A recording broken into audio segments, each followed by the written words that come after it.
Memang panggung MK tuh ketika hot-hotnya di mana sih? Ketika MK. Ya. Cuma sayangnya kalau menurut gua tidak dianulir, itu aja. Ini sekarang tanggal berapa ya? Tahu lah. Tanggal 26. Tanggal 26 ya? Oh, untuk MK persidangan pertama kan guys, kapan ya guys ya? Oh, Rabu guys. Besok. Iya. Tanggal 27. Persidangan perdana MK dibuka ya? Gak menarik. Nah, nggak menarik ya? Karena udah pasti kalah ya.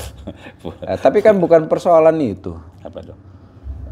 Paling nggak kalau lu pada nanti nyaksiin di tayangan televisi yang siaran langsung, itu akan kita menyaksikan berbedanya dengan konflik-konflik di setiap pilpres. Kan di negeri ini kan kayak gini nih. Iya. Selalu kalau pilpres itu begitu mau pengumuman di KPU ada demo, huru-hara apalah, barikade, sama MK-nya juga kayak gitu kan. Nah, cuman yang berbeda pasti ada yang berbeda. Kalau yang dulu-dulu, tahun-tahun yang lalu-lalu atau beberapa kali itu kan tidak C1 planonya kan, bukti C1 planonya tidak lengkap.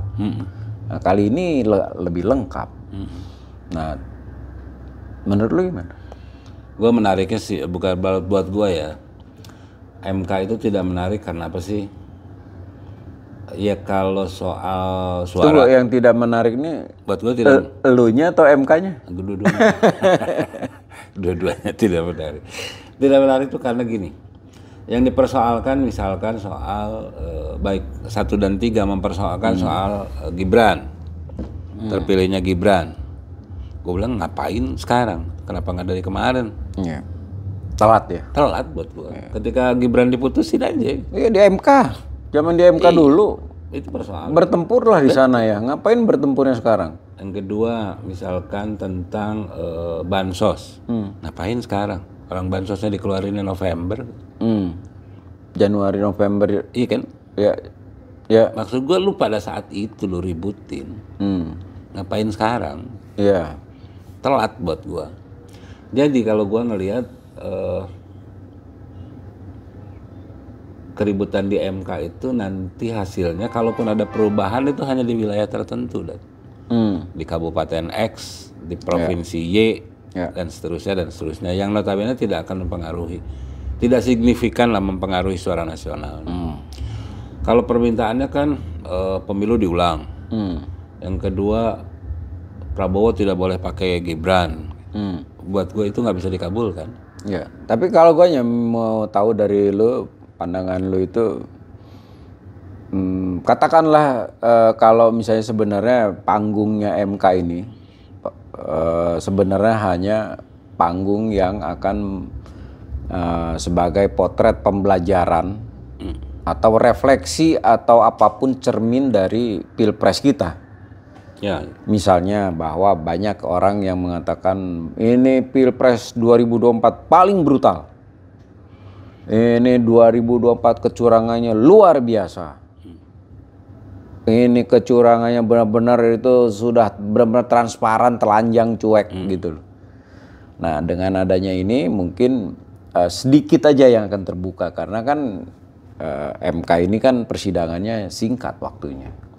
Yang kedua data-datanya. Mau seberapa besar sih terstruktur, masif, Sistematis. itu bisa sistematis, bisa terungkap di MK yang sangat terbatas ini. Belum data-data yang ribet itu. Iya kan? Iya ya. Berarti kan pertanyaannya kan MK ini punya pengaruh nggak sih gitu, dalam kehidupan berdemokrasi? Enggak. Enggak. Bakal sidang MK yang sekarang tuh nanti untuk pemilu 2029 akan jadi pegangan nggak? Enggak juga. Buat gua enggak. Iya, gua MK ini kalau trennya malah menurut gua kesini-sini makin nggak jelas kok. Artinya MK ini kayak super duper kali. Apapun main dia putusin, yang porsinya harusnya porsi dewan dia yang putusin. soal misalnya usia kayak gini aja diambil alih, harusnya kan itu di dewan misalnya seperti itu. Ya itu dia, kalau buat gua tuh ketika kasus seperti itu yang terjadi gitu ya, kalau gua ya ngelihatnya masyarakat kalau ditanya paling brutal ya karena masyarakat ngelihatnya ya anak sekelas anak presiden aja masih minta dicariin kerjaan sama bapaknya gitu loh. Sekelas anak presiden. Iya, bagaimana yang biasa ya? Artinya orang bawah juga kalau ditanya makin brutal itu di bawah nyari dulu segala macam. Ya di atas juga udah telanjang mainnya gitu. Ya ngapain juga kita umpet-umpetan. Dulu 200.000 dapat 1 suara, sekarang 2 juta itu belum tentu dapat 1 suara kan. Kemarin kan ngomong ada yang ngeluarin 14 miliar dan nggak lolos loh. Padahal incumbent. Untuk di pilek ya? Pilek. Artinya 14, ada yang 20 nggak masuk. Nggak masuk misalnya kayak itu gitu. Itu dia maksud gua, di bawah rakyat pun sebetulnya kalau gua ditanya wah rakyat sekarang, masyarakat sekarang brutal, enggak. Rakyat ngelihat panutannya. Kalau panutannya brutal ya rakyat brutal gitu. Brutus kali. Coba kalau di atasnya misalkan kagak main rapi bersih, rakyat juga akan tidak main kok. Iya. Kalau menurut gua ya. Oke. Jadi buat gua MK tidak menarik lah. Panggungnya udah habis itu. Ya kita kasih judulnya jadi MK tidak menarik nih, gitu. Tidak menarik. Jadi MK ini menurut lu harusnya gimana? Kalau misalnya nggak menarik, nggak ada artinya, karena dia hanya mengklise, keputusannya udah diketahuin. Ini sama sama Pilpres atau sama yang ini nih. Kan selesainya udah bakal ketahuan keputusannya apa. Iya benar. Ngapain ditungguin sampai Oktober ya? Iya makanya. Makanya kayak kalau gue emang panggung MK tuh ketika hot-hotnya di mana sih? Ketika MK. Iya. Cuma sayangnya kalau menurut gue tidak dianulir, itu aja. Gua hanya itu, bukan tidak hanya ya karena kan keputusan MK-nya juga kan hanya mengadili etika kan? Hanya mengadili etika, dan harusnya menurut gua punya keberanian juga tuh hakim Jimli Asidiki dan kawan-kawan untuk berani keluar dari koridor. Jadi tidak hanya etik, tetapi langsung aja pecat. Bukan atau anulir. Kalau gua gitu. Kalau orang udah cacat etik kok. Ini kan kita bicara hukum kan. Bahwa sidang kemarin diulangi lagi, suruh sidang lagi, mengadili perkara yang sama tanpa paman. Iya. Kalau itu yang terjadi, menurut gua selesai. Iya. Sekarang panggungnya udah habis. Tapi kalau menurut gua ini soal kenapa paslon 01 Anies Baswedan dan Caimin, yang kedua paslon 03 Ganjar Pranowo dan Mahfud MD membawa ke MK. Ini sebenarnya sudah tahu hasilnya kayak apa. Hasilnya apa? Ya sama lah ini kritik tentang pemilihan presiden di kita lah, yang udah tahu hasilnya siapa gitu. Nah, tapi yang gue sih melihat kayaknya mereka ingin ada pembelajaran politik, pembelajaran kehidupan berdemokrasi. Ini tuh, tapi sebetulnya mungkin mereka membawa suara pemilih aja. Pertanggungjawaban kepada pemilih mereka yang tidak puas. Ya. Menurut gue sih itu. Karena kalau ditanya hasil, yakinlah mereka. Ya, ini kayak makan sayur nggak ada sambelnya, anyep ya. Anyep, udah tahu gitu. Kenapa ketika sebelum pemilu tuh gugat, itu lebih keren. Jangan-jangan sebelum pemilu mereka nggak gugat karena mereka mikir, kalau Gibran sih kita punya peluang menang, biarin aja dulu deh. Ya. Itu menurut gua kecelakaan tuh.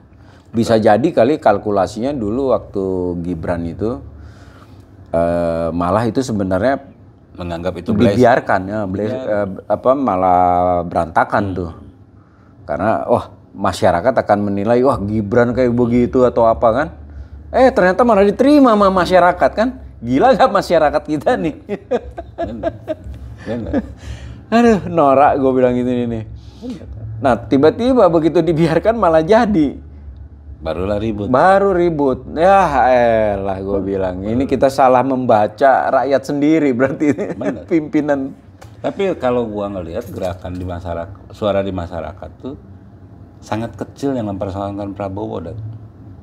Sangat kecil? Nah, yang mempersoalkan Prabowo. Kecil. Iya. Tapi mereka mempersoalkan Jokowi.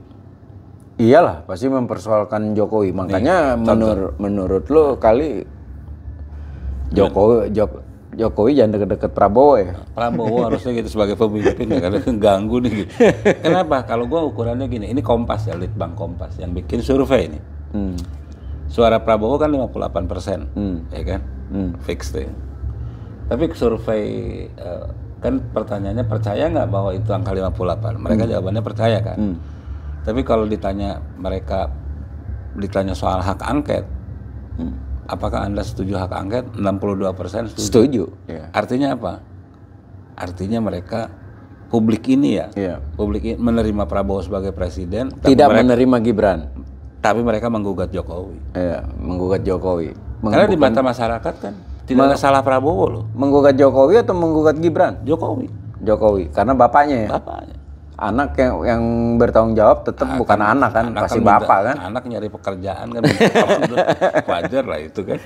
Disalurkan. Iya, yes. Kalau buat gua masyarakat melihat Prabowo nggak ada salahnya, dia nyalon, ya kan? Ini segala macam gitu ya.